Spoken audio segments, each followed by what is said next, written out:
As the culmination of this course quickly approaches, you guys will have a final project that you need to complete.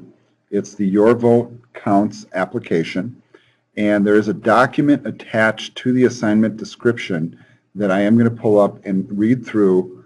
And I know that you can read it yourself, but the reason I'm going to read through it is I'm hoping that you guys can garner a little bit of, from the inflection of my voice, what is important and what's not. And then I want to highlight those things for you so that you come up basically with a list and an approach on how to do this. I'm also going to demonstrate for you working versions of the program that were recently completed by some of my other students. And I know I already have a sample version here, and this is, I believe, from nearly a year ago at this point, maybe the spring of 2015, if I remember correctly, either that or the summer of 2015. So let's go ahead and pull this up. I'm going to open up the document, and I'm going to tell you that before I actually start reading this is a project, as indicated here. It's based on the Oracle certification test. Remember, Oracle is the company that owns Java, the programming language. So if you were going through the Oracle training courses, and at the end of your Level 1 course, you're expected to be able to write this application, and I expect the same from you guys. And it's got a long description, and I don't want you to get mired in all the details that are provided. This is kind of a twofold thing, because when you're working on a real project and you work with a real client or a real situation, there's all this information that's thrown at you, and it can be very overwhelming when you're just dealing with it almost in layman's terms. Because you as a programmer have to read through it and go, what is it that I actually need to do? How do I boil it down to the essentials and make it work and accomplish all the goals? So let me go ahead and read it. And then as I'm reading it, I want you to have in your head possibilities of things that you might do, or identify tasks that you need to complete. And you might actually want to, like, on a piece of paper or on your computer, just take quick little notes. Aha, we need to have a menu. Aha, it needs to tally the votes, that type of thing. And then we'll make a list, and then we'll compare what we need to do. And I'll show you kind of the thought process that goes on in my head as I read through this. All right, so here we go. Mary Roberts is a senior who is always coming up with grandiose ideas that most of the class laugh off with an "in your dreams" statement, okay? She once tried to get the school board to include skateboarding as a requirement in the physical education program. All right, so basically this person's kind of a wacko, right? No. She's ambitious. And then there was a time when Mary proposed to have the AP Computer Science class try out for the real world. The more we put down Mary's ideas, the more encouragement she gets from Mr. Garcia, our AP Computer Science teacher. Mr. Garcia is forever telling us about these kids who revolutionized the entire computer industry when they weren't much older than us.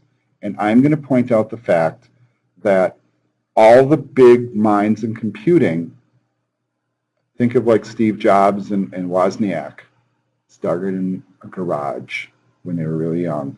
The Google guys, same thing.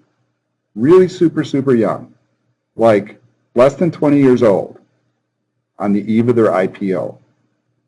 Their moms had to dress them in a suit, to get them to the IPO, that kind of thing. All right. So, for example, 25 years ago, Larry Ellison saw an opportunity other companies missed, a concept for a database that no one else appreciated. He and his partner saw the potential and built it into Oracle Corporation. Of course, a little plug for the Java people, the biggest database software developer in the world. Then Mr. Garcia always follows the Oracle story by telling us how Bill Gates started Microsoft when he was still a teenager. And not to mention the story about Wozniak and Jobs, two high school buddies who started Apple Computer in their parents' garage. Isn't that what I just said? And you can add to that list now the Google guys. And I think they started in their mom's laundry room, actually, if I remember right. So they ran the company right next to a washer and dryer. And now look at where they are. Don't get me wrong, they're great stories, and I always bait Mr. Garcia into retelling them whenever I'm just not quite ready to submit homework. But nothing like that could happen to anyone in my AP Computer Science class. Of course, Mary sees things differently. Mary's philosophy is, why not? Why can't she build the next computer revolutionize the industry? Why can't she write the program that is useful to a big corporation? Why can't she come up with an idea that rivals those of Oracle and Apple? And frankly, folks, you should think in that capacity.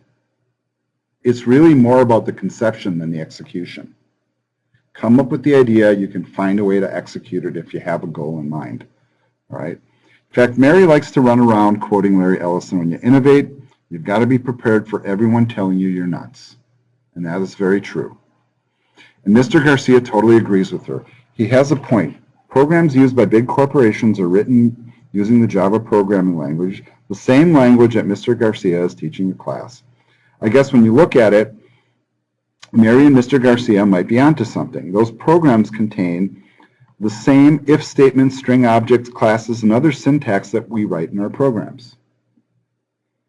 One day, Mary came up with this really way out idea. She thought high school students should voice their opinions on current affairs each week on the World News Network. Okay, CNN, whatever. Mary wrote to WNN and with her idea and said that our AP Computer Science class would like to write a Java program that collected votes from our student body, which she forwarded to WNN. Actually, Mr. Garcia came up with the idea that our AP Computer Science class would write the program. Weeks passed, and even Mary forgot about her idea, but when her mom showed her a letter that arrived at noon, the return address was WNN. WNN? I'd drop if WNN ever responded to my letter. But the letter didn't excite Mary. Companies were always sending Mary official-looking letters, basically said, loved your idea, but not right for us. Keep up the good work. However, this letter was a bit different. They wrote, loved your idea, but didn't say, not right for us. In fact, they countered Mary's idea with a proposal with one of their own. This was a jaw-dropper that had both Mary and her mom reading the letter over and over again. Yes, they agreed with Mary that high school students should have a stronger voice and that Mary's weekly surveys were a good way for people to make their voices heard. WNN proposed to give each student who worked on the survey program a grant toward his or her college fund and give a grant to our school to fund new computers for our AP Computer Science class. So there's some good motivation, right? Nothing like putting a little money on the table to make people motivate. But there was a catch. The class had to write the survey program. The survey program had to work perfectly, and if we succeeded, WNN planned to distribute the program to all high schools that participated in the survey. So part one, they had to write a program outline. The AP Computing Science class was ecstatic when Mary broke the news, writing a Java program for WNN and getting paid too. Mr. Garcia was just as excited as Mary, but was more contained. He just couldn't wait to burst out and blab the secret. Is it true, Mr. Garcia? Yes. I also received a letter from the public relations staff of WNN. They want the class to build a survey system so the high school students can vote for their favorite WNN performer. You could see how proud he was of Mary in our class. I discussed the project with Dr. Allen, and she is allowing us to substitute the WNN project for our regular lessons for the remainder of the term. This means that we begin the project today. Now for you guys, it's kind of equivalent to taking a final exam and proving that you've learned something during the course. So how do we start this project? Let's see. Mr. Garcia answered as he looked up his favorite position on the corner of the desk. WNN deal requires the class to design and write the program without any help from outside the class.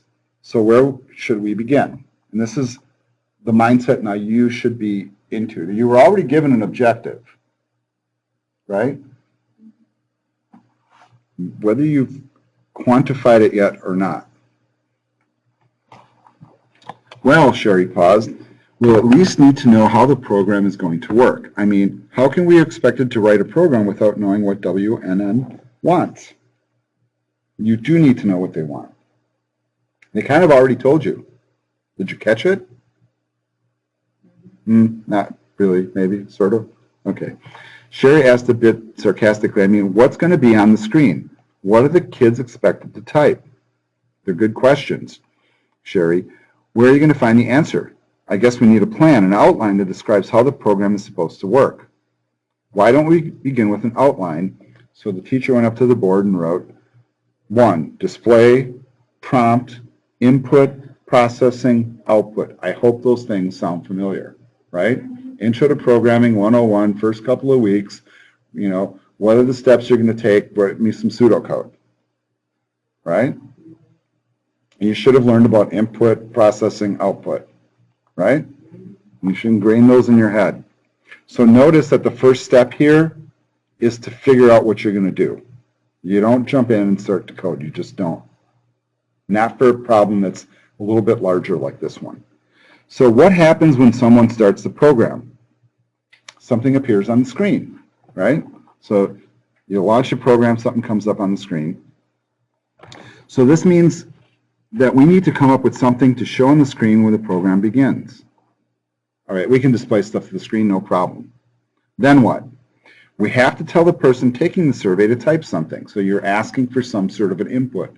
You're going to put some options on the screen. You're going to prompt them. So you're telling me that you need to decide how to prompt the user to enter something. Okay, keep going. What happens next? The program does something with the input. So they enter a value, press the enter key, and something happens. Good. It sounds like we're coming up with a plan. So I think you're saying the information entered by the user needs to be processed. Correct, right? So he had a way of correcting you without embarrassing you in front of the whole class, unlike me, I suppose. I like to put people on the spot. And the last thing is eyes focused. Sherry, the program displays the result of the processing. So you make a selection, you press enter, it does something, and then it gives you the results on the screen or some, indication that something happened.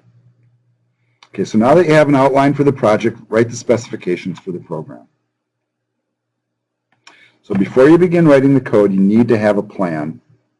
Use the elements from Mr. Garcia's outline, display, prompt, input, processing, output, and write the outline that will describe how your program will work.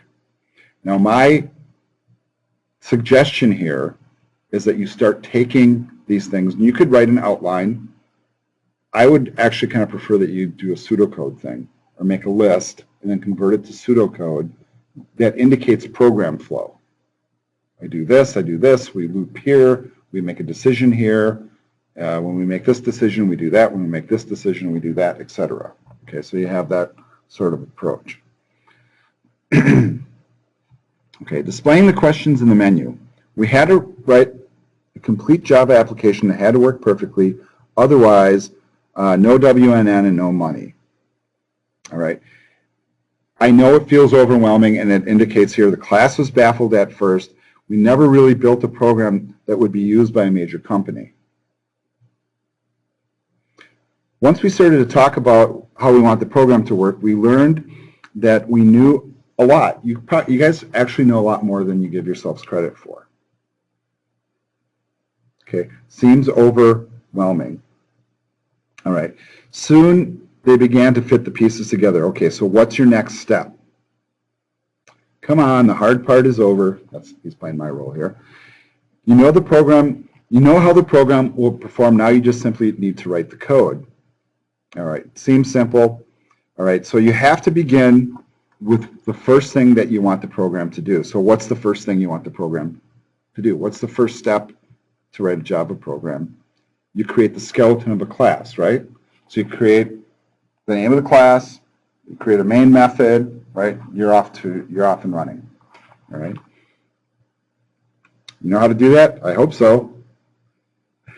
Okay, do you know how to put text on the screen? Sure, you do a system out print line or J option pane. You learn both those techniques. For us, it will be adequate for this to be a console program, meaning system out print line approach is absolutely fine. Okay. Now, suppose you want to store the text in memory before you display it. Okay, it was like a sledgehammer hit everyone in the class all at once. You know the feeling. Spend half the class wondering what on earth the teacher is talking about, and then it clicks. Pow! Pieces fall into place and you're a genius again. Well, that's what happened. Thank you very much. We knew how to program. We knew what we wanted to display on the screen. Now we just needed to write the first screen that will be displayed.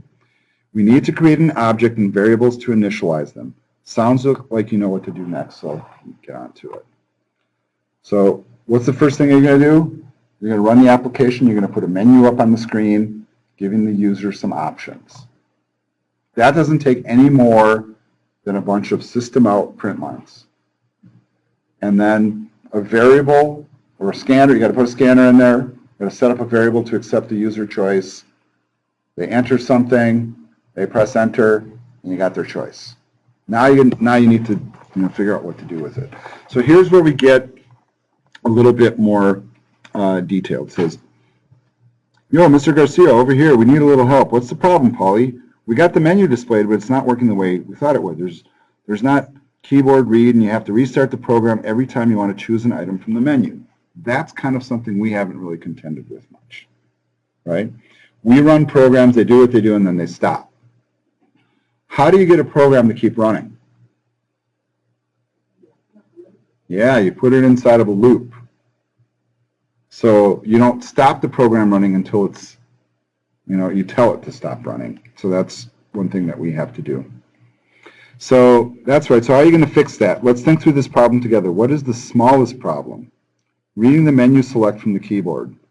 What's the simplest way to do that? Now they're using system in read, and you can use that one if you want, but we've been using the scanner, okay? And either approach is fine. Is that the only way you can do that? No. We'll check it out. There's even more approaches. J-option pane or buffered reader. Once again, we use the scanner. But any of those approaches can work. Okay, so what's the next problem? We have to know what the user selected. So how do you do that? With an if or a switch statement. So if the user selects 1, we do something with that choice. If they select 2, we do something with that choice. That sounds pretty simple too, right? Next, the program will need to show something on the screen to respond to each menu selection and refresh the screen with the menu after you display a response on the screen. So let's just give it a what-if scenario. Screen comes up. Maybe the first option is take the survey. Enter 1, you press enter, and then what does it do? How about it asks you the first question and gives you a list of options, and you respond to them. Okay? All right. So they go through, they do all that, and it says you want the next person to be able to make the selection from the menu without restarting the program. Also, there has to be a way to quit the program, and each separate function should be in a method. So they're indicating to you that by breaking things down into pieces, you can reuse them, and they make the stream of your program actually pretty simple. All right. Part 4, tallying the votes. You're going to need to create a method to tally the student votes, and the totals are displayed for each menu item to tally the votes. So if you have, let's say, 4 questions, and they each have 4 answers, every time somebody answers A for question 1, okay, 1 for that one. They answer question 2, 1 for that one. So you keep track of those.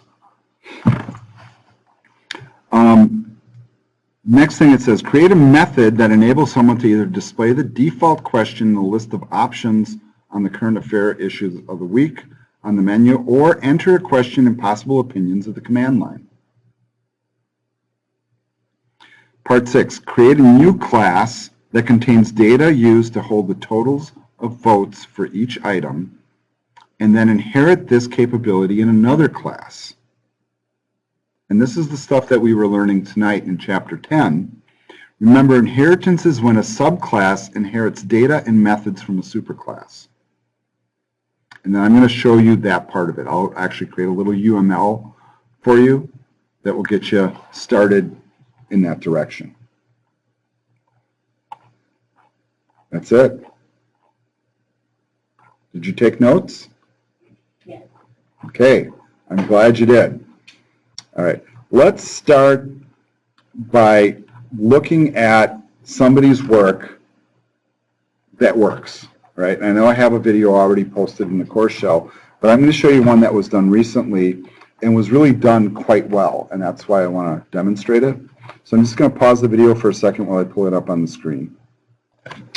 All right, so I pulled up on the screen here inside of JGrasp a program. I went ahead and compiled the files. This is done by a student, and he did an excellent job of it, so that's why I'd like to show it to you.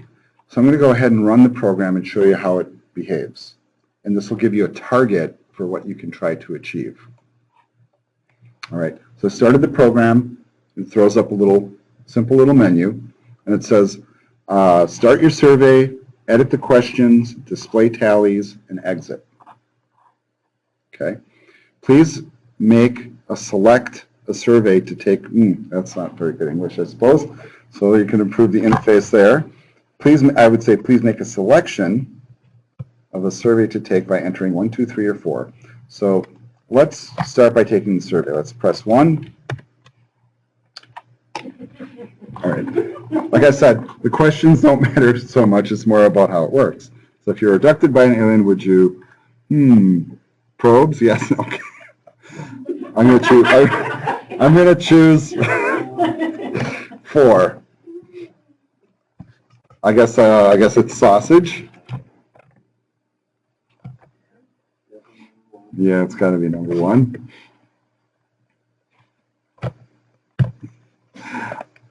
It was, yeah, I guess choose number 1 again. It was geet. All right, so we went through all 4 questions. The requirement that I had for the class was that they have at least 4 questions and at least 4 answers for each one. And actually, making them all the same helps, and you'll see from a design standpoint. All right, so the next thing I can do is I can choose 3 to display the answers, and watch what it does. It actually scrolls through and says for question 1, shows each one of the answers and how many were totaled up. Okay. Seemingly not that hard to do, right? All right, next thing that we could possibly do is edit the questions.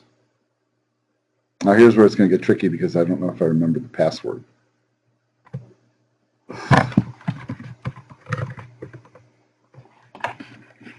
Remember that yeah, let's see if we can find the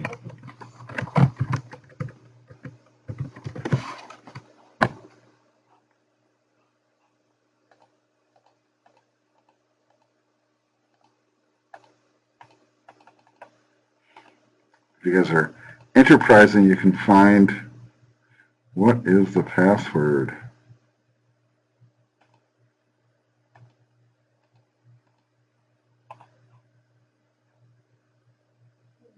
SharePoint 2016, all right. You can tell it was my SharePoint students.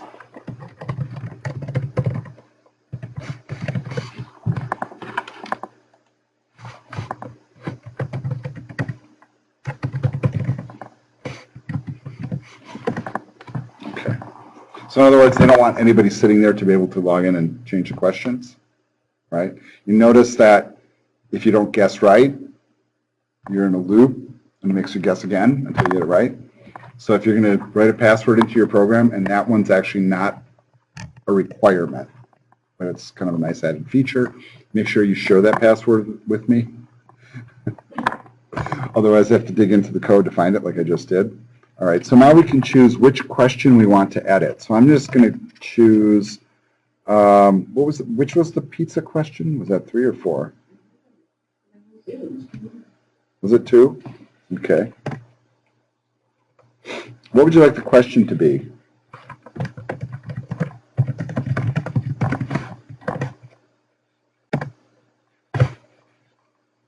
Please enter a choice for answer 1.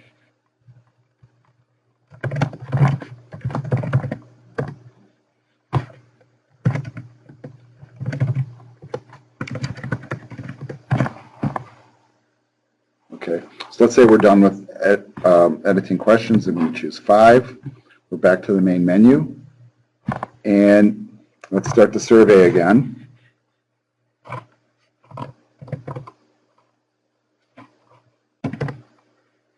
What happens if I enter a number that's not there? If I type in a letter? Ooh, it threw an exception. Maybe I shouldn't have given them an A. he did not have a handler in there for a letter, so that's actually not a great thing. All right, so let's try that again. We'll run it one more time.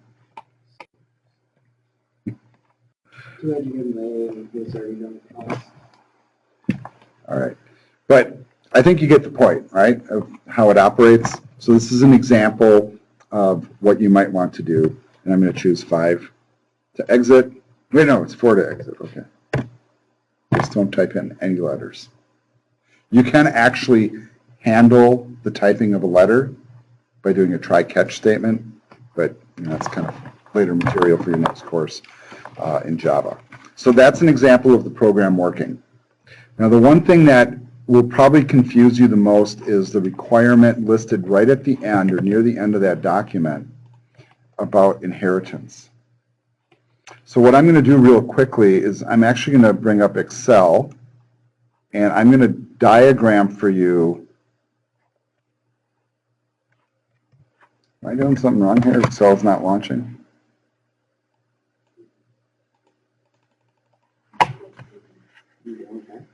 No, I have Excel. I have Excel. I'm telling you, I have Excel. Okay, fine. I'll do it in Word. Boy, something is locked up here, isn't it?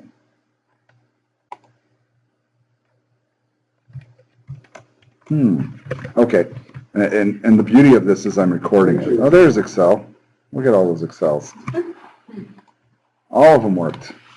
All right, so what I'm going to do here is just very quickly and primitively create UML documents for the classes that they're talking about. So if you read this really carefully, which most of you probably won't, we're going to create a new class that contains the data to hold the totals for the votes for each item, and then inherit this capability in another class. All right.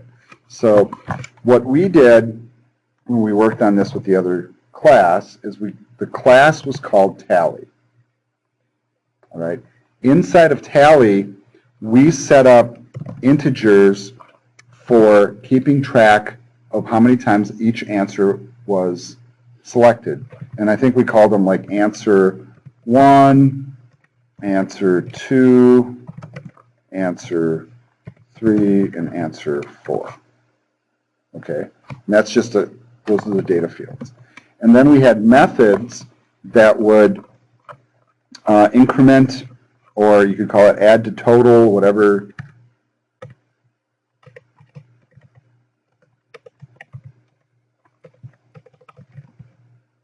All right, that's a method. Add to toaster, that would probably be more appropriate.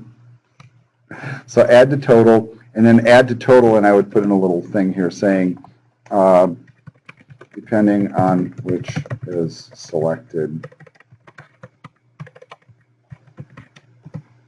You can do that with an if or a switch.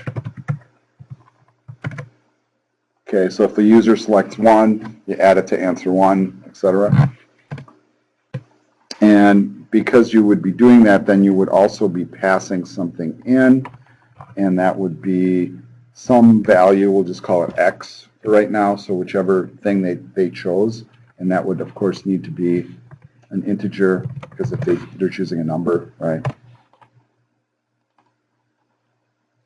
And then we also would probably want to have a way to display the tally, and that's just going to send information. So that's just going to be, outputting stuff to the screen. So if you want to just do a little thing here, output to screen. And the other thing that you might want to do is clear the totals. So you might write a clear tally method that just basically erases the totals. Okay, so this would be the class name, these would be the data fields, these would be the methods. All right. Now, in addition, we would probably create a subclass called question, and that subclass would have its own data fields. And think about what would be relative to each question. Well, each question will have the question itself, which will be a string. So maybe we'll just call that that. And then it will also have, you know, answer 1, answer 2, answer 3, answer 4, right? So every question will have the question itself plus the answers that go with. And then sets and gets for all of them. Now, what I'm trying to show you here by doing this, you're going to have 3 different files. That's exactly correct. So you're going to have tally, which is a superclass. Question will extend tally. So I want you to think about what's going to happen here, because conceptually this is the part where you probably get stuck the most. When somebody is asked a question, the main program will come here and we will have a question created. So one thing that my students did in the previous class is when the program started, they had a default set of questions that were added. So they would create a question, and the question would be, just for example, in their program code, they might write something to the effect of this. Right? They would instantiate a new question, and they would call it maybe question 1. And that would equal a new question. And then the next step might be, well, let's set what the question is. Question 1 dot set, and I'm looking down here, set question, right? And I'm going to set in, what is your name? Right? And then I would do the same thing with the answer. So I would say question 1 dot set, assuming that we didn't like specify the names for these, but you would do something to that effect. Set answer 1, and that's just, for example, Joe, something like that. Okay, so when you would start the program, you would preset the standard set of questions. Then later on, when you want to edit those, you would go through and you would repeat this process in the edit mode. When you want to pull them to the screen, you get them. I know this seems daunting at first, doesn't it? The file that we set in, at the top is where we set the original question, and then it changes, or how do you edit that? That's a great... That we didn't cover. Yeah, that we did. All right, so let's do this. I'm going to try to do something a little creative here, and I'm trying to think about an effective way to do this. And I'm probably just going to use my text editor here to do it. When I think of a problem like this, all of a sudden I'm feeling overwhelmed, right? It's like, oh my God, there's all this stuff I got to think about. So what is it you're going to do first, second, third, or fourth? So I want you to think about the procedure that we just saw and how the application operated. And so what I would do is something like this. I would actually kind of sketch it out a little bit. So I might say, well, let's see, start the program. Then what happens? Okay, display menu. All right. All right.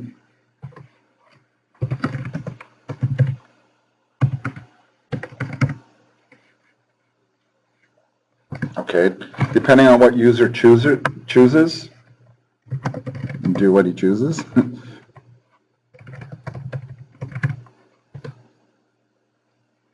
What are the possibilities there?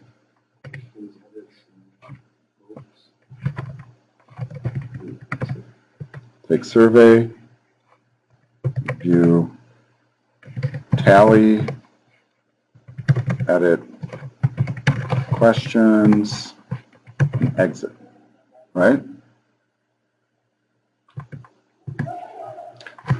What next? What happens if they take the survey?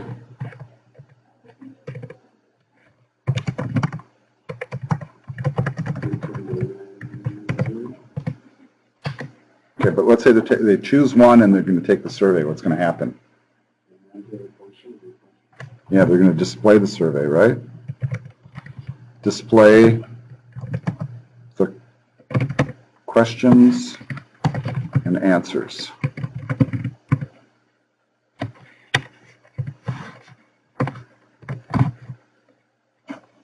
Get user selection, right? Because we're going to choose 1, 2, 3, or 4. And then really,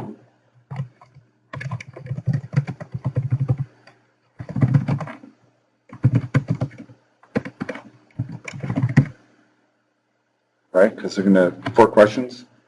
They show you the question and the answers. You select one, you get the next one, select one, next one, select one. You have to edit the questions too? Yep. Just editing strings.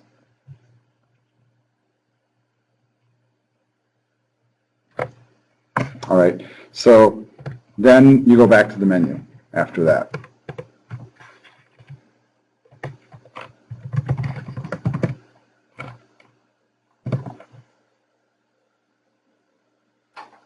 Now, whenever the user chooses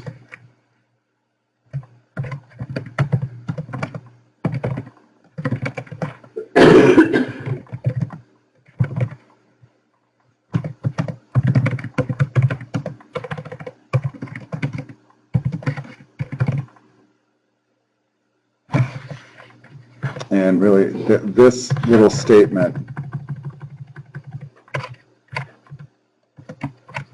actually should go with that. And it would apply here. And whenever you're doing something and you see any form of repetition, that should indicate to you that you can reuse code. So, okay, start the program, display the menu. Ooh, you know, maybe we want to preset default questions.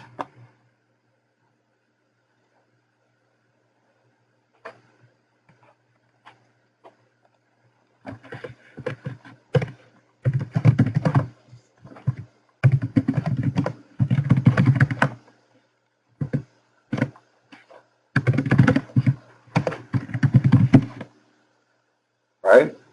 And then what happens? Display the menu.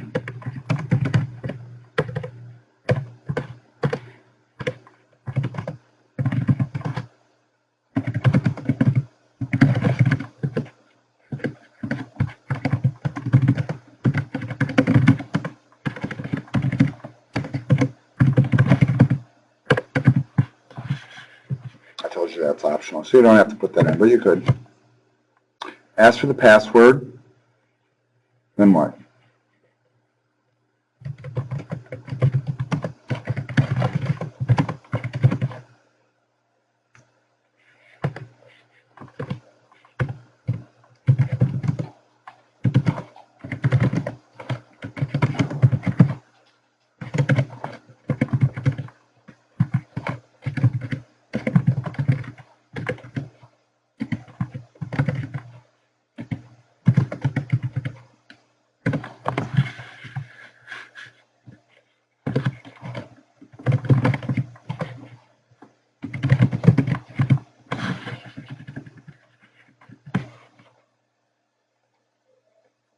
And really this one is kind of the same.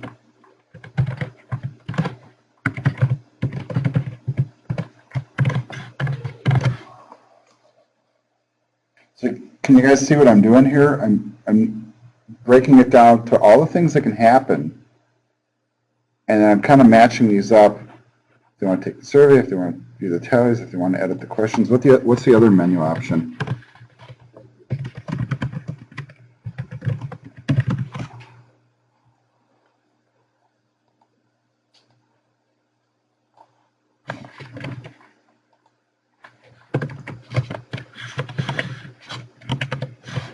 And, you know, when somebody exits,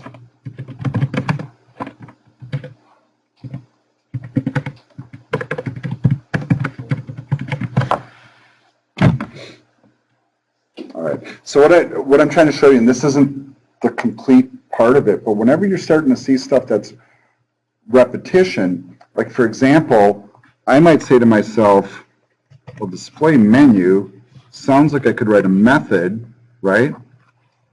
That I could just call as a method, and all that method does is system out print line and puts the menu up on the screen just like he did here. So if I was to run this program again, display menu just does system out print line of that, right? That's one thing crossed off the list. And then if you notice that the way we were troubleshooting this, that crosses off this one and this one, you know, etc. And then, of course, we're going to have an edit menu, which is going to be a little bit different, but not really that much, right? So you got another one crossed off the list. And if you set up your program so that your main menu and your edit menu and your questions each have 4 choices, you can actually prompt the user, and maybe instead of call it user chooses, maybe you could call it get user choice. And if there's always 4 options, you could use get user choice here, here,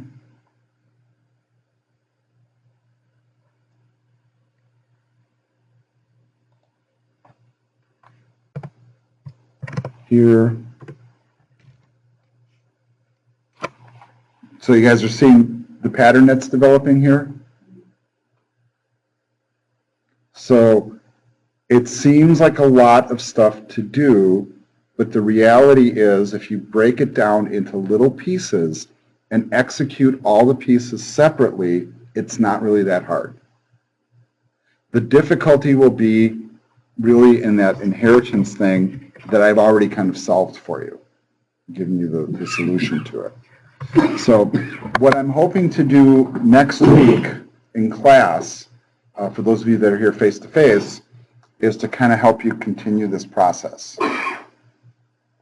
Those of you that are online listening to this video, it'll kind of be like too late by the time that the next week's video is posted.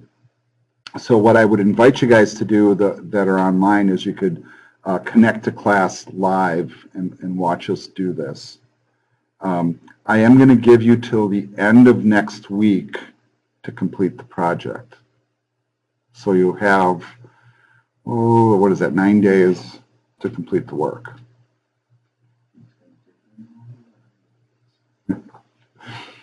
Yes, it'll take a little bit of work, but I'm going to be here to help guide you and help you get to completion. Now, I know that this might seem a little daunting, but please remember that even partial completion counts for points. If you get it working perfectly, you will get all 10 points. If you get a lot of it working, you will get a significant number of points. So don't not turn it in because it's not working. You turn in what you have, and you will get partial points. So once again, what I'm hoping is that we can continue this work next week and help guide you through it, and that will be the focus of the last week of class. Onliners are welcome to join us live in the classroom. You can use Google Hangouts or you can come in person, because by the time I put the video out Thursday morning, you're going to have precious little time to use that as an example to code things. All right, that ends this video, and I hope you found it helpful.